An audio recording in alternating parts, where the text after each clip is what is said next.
दिल्ली में विधानसभा चुनावों का बिगुल बज चुका है। लोग अपने अपने तरीके से इस चुनावों को देख रहे हैं, लेकिन जो बुद्धिजीवी होते हैं, साहित्यकार होते हैं, कवि होते हैं, वो किसी भी चुनाव को या किसी भी राजनीतिक घटनाक्रम को अपने नज़रिए से देखते हैं। और हमारे साथ मध्य प्रदेश से आए हुए राम प्रजापति हैं। ये मूलतः कवि हैं और इनसे बात करते हैं कि दिल्ली के चुनावों को किस तरह से देख रहे हैं। प्रजापति जी कवि हैं आप जी, गीतकार हैं, गाने वाने भी लिखते हैं, कविताएं भी लिखते हैं। बिल्कुल भाई साहब। तो आजकल आप दिल्ली के अंदर हैं। बिल्कुल। तो क्या कुछ दिल्ली के बारे में, दिल्ली के चुनावों के बारे में कुछ आपने लिखा है? देखो भाई साहब, दिल्ली में हवा बह रही है और हवा किसकी बह रही है? कमल के फूल की हवा बह रही है। झाड़ू की नहीं बह रही? बिल्कुल बिल्कुल। झाड़ू को तो लोग झाड़ू से साफ करते थे, अब झाड़ू साफ हो जाएगा।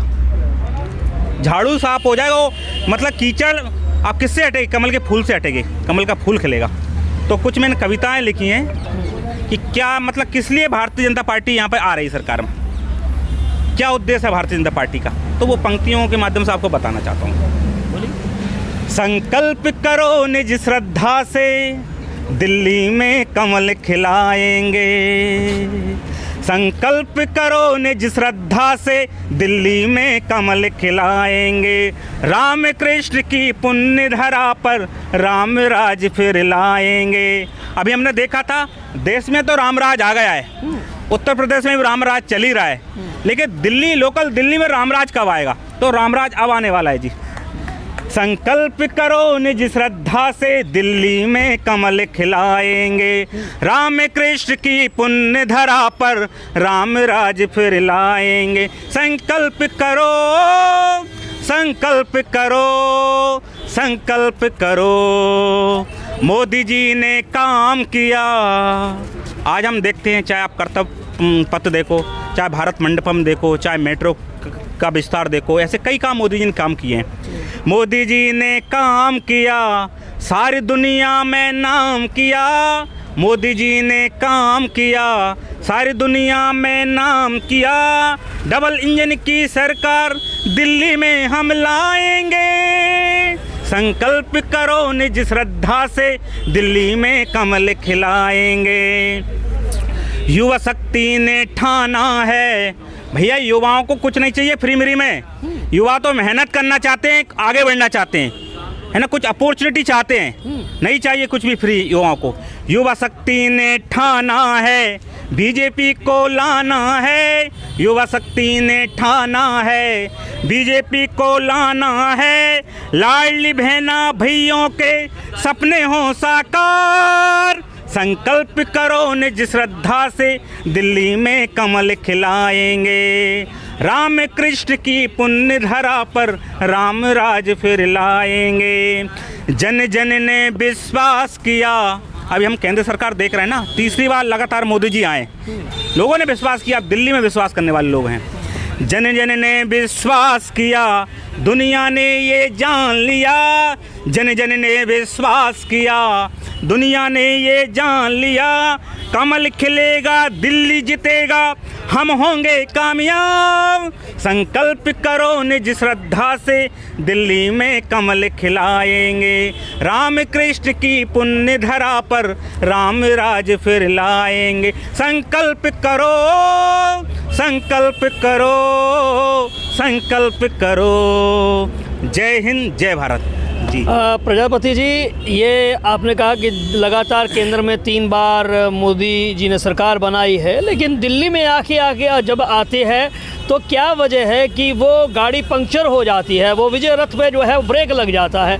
कुछ केजरीवाल के बारे में भी आपने, जो दिल्ली के मुख्यमंत्री अब चौथी मर्तबा आने की तैयारी में है, वो दावा कर रहे हैं कि चौथी बार भी वो अपनी सरकार बनाएंगे, तो उनके बारे में क्या कहना चाहते हैं? कवि महोदय किस तरह से देखते हैं? ऐसा है, सन 2013 में जब आम आदमी पार्टी का गठन हुआ था, तो हमने देखा था कि केजरीवाल जी ने कितने बड़े बड़े वादे किए थे कि मैं ना बंगला लूँगा, है ना, एकदम आम आदमी की तरह चलूँगा।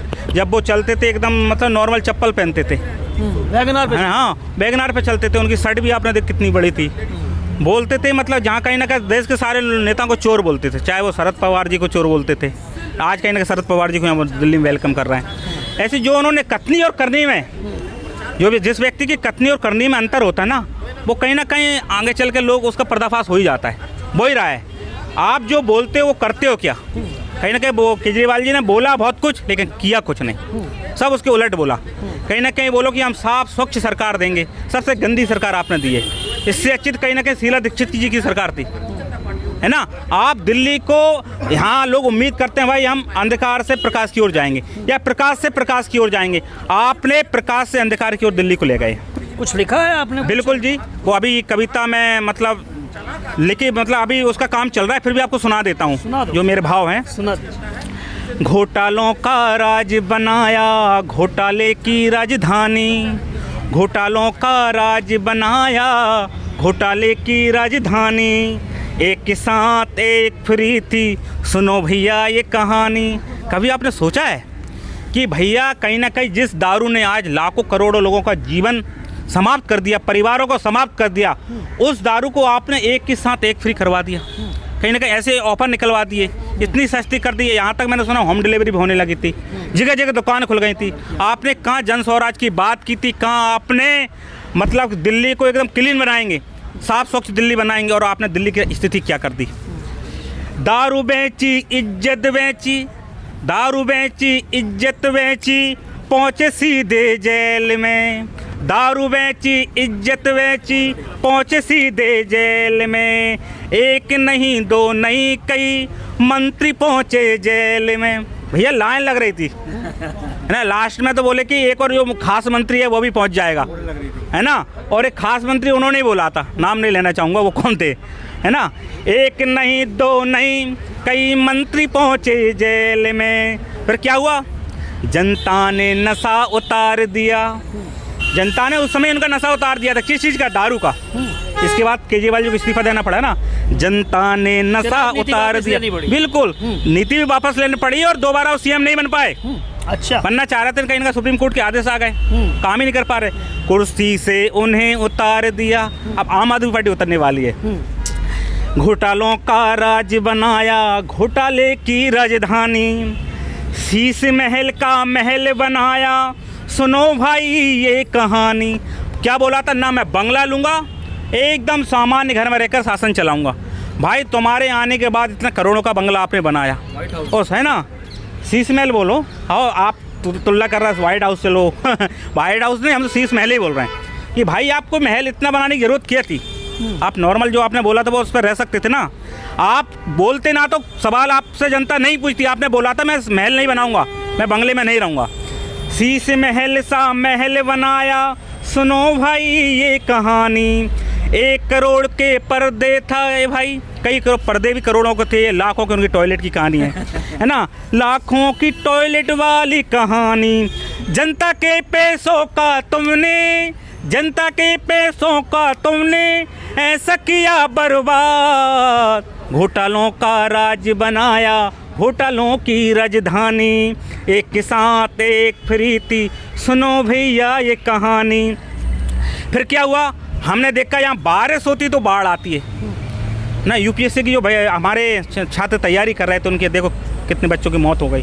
कुछ तो आंकड़े सामने आए, कुछ तो आंकड़े सामने भी नहीं आए, है ना। एक तरफ दिल्ली पानी पीने को तरस रही है, एक तरफ बाढ़ से जूझ रही है। भाई क्या हो रहा है? बूंद बूंद को तरसी दिल्ली, एक बूंद पानी की कहानी। बूंद बूंद को तरसी दिल्ली, सुनो भैया पानी की कहानी। फ्री पानी का वादा किया था, पानी पर वोट लिया था। फ्री पानी का वादा किया था, पानी पर वोट लिया था। टैंकर घोटालों से तुमने, टैंकर घोटालों से तुमने दिल्ली को तरसाया। घोटालों का राज बनाया, घोटालों की राजधानी, एक के साथ एक फ्री थी, सुनो भैया ये कहानी। एक के साथ एक फ्री थी, सुनो भैया ये कहानी। मैं अगेन बोलना चाहता हूँ भैया, हमें फ्री देने वाली सरकार नहीं चाहिए। मैं देश की तमाम सरकारों से बोलता हूँ, और ख़ासकर मैं बीजेपी से भी बोलता हूँ, हमें केजरीवाल नहीं बनना, हमें देश को विकसित बनाना है, दिल्ली को विकसित बनाना है, लोगों को कैपेबल बनाना है, लोगों को काम करने वाला आना है, काम करने वाला बनाना है ना। मक्कार नहीं बनाना और निकम्मा नहीं बनाना। तो फ्री का सिस्टम एकदम हटाओ और कैपेबल दिल्ली बनाओ, अच्छी दिल्ली बनाओ, साफ़ सुथरी दिल्ली बनाओ, पॉल्यूशन लेस दिल्ली बनाओ। यही हमें चाहिए और इससे ज़्यादा कुछ नहीं चाहिए। तो नरेंद्र मोदी जी, आपसे हमें आशा है और आप वास्तव में ये सपने, दिल्ली के सपने, देश के सपने आप 100% नहीं 110% आप साकार करेंगे। नहीं, वो तो कह रहे हैं कि वो फ्री की योजनाएं सब जो है वो जारी रहेंगी दिल्ली के अंदर जो चलाई गई। देखो कहीं ना कहीं ये तो बीजेपी के अपना पक्ष हो सकता है ना। आपका पक्ष क्या है? मैं व्यक्तिगत रूप से मैच नहीं लेना चाहता जी। यदि मेरे परिवार से किसी को मिलेगी ना सुविधाएं, मैं नहीं लूँगा। नहीं चाहिए हमें फ्री का कुछ। अच्छा, हम तो कैपेबल बनना चाहिए। हम आपसे कुछ मांग ही नहीं रहे, हम तो आपसे केवल एक ही मांग रहे हैं। क्या चाहिए हमें? पॉल्यूशन लेस दिल्ली चाहिए, साफ़ सुथरी दिल्ली चाहिए, क्लीन दिल्ली चाहिए, है ना। चोर लुटेरों से रहित दिल्ली चाहिए, है ना। छल करने वाली दिल्ली नहीं चाहिए, जहाँ बहन बेटी रातों को घूम सकें। आज वो दिल्ली आज हालत देखो। चलो आप बोले कहीं ना ये केंद्र का विषय है भैया, लेकिन कहीं ना कहीं ये दिल्ली में जो शासन करता है ना, उसी से कहीं ना कहीं मेंटलिटी तय होती है लोगों की। भले ही यहाँ पर पुलिस केंद्र के हाथों हो, लेकिन दिल्ली में जो लोग शासन कर रहे हैं, केंद्र को आप क्लीन चिट दे रहे हो ऐसे तो? देखो क्लीन चिट तो हम एज ए मतलब कॉमन मैन किसी को नहीं देना चाहिए, सच्ची बात तो है। लेकिन ठीक है, जो देश और समाज और दिल्ली के लिए जो अच्छा काम कर रहा है 80% तक कौन मतलब भरपाई कर रहा है, उसके 100% तो कोई नहीं कर सकता। उसके पक्ष में खड़े होना चाहिए। इस समय दिल्ली में बीजेपी बेस्ट है, मोदी जी बेस्ट हैं, और इस बार 100% दिल्ली में भाजपा आ रही है और कई सालों बाद आ रही है। मोदी जी बोले ना 25 साल का इंतजार है। वास्तव में जो लोग 25 साल जिनकी उम्र है उन्होंने देखी नहीं होगी। तो दिल्ली देखेंगे हम, गुजरात की तरह दिल्ली भी, और मध्य प्रदेश बाकी और राज्यों की तरह दिल्ली भी। हरियाणा देख लो, लोगों ने कितने चक्कर लगाए थे, क्या क्या नहीं करेंगे। आज देखो हरियाणा हो गए साहब। चलिए, बातचीत के लिए शुक्रिया प्रजापति जी। कवि का देखने का अपना नज़रिया है। आप राम प्रजापति के इन कविताओं पर, इन पंक्तियों पर अपनी क्या राय रखते हैं, कमेंट बॉक्स में ज़रूर लिखिए। नमस्कार।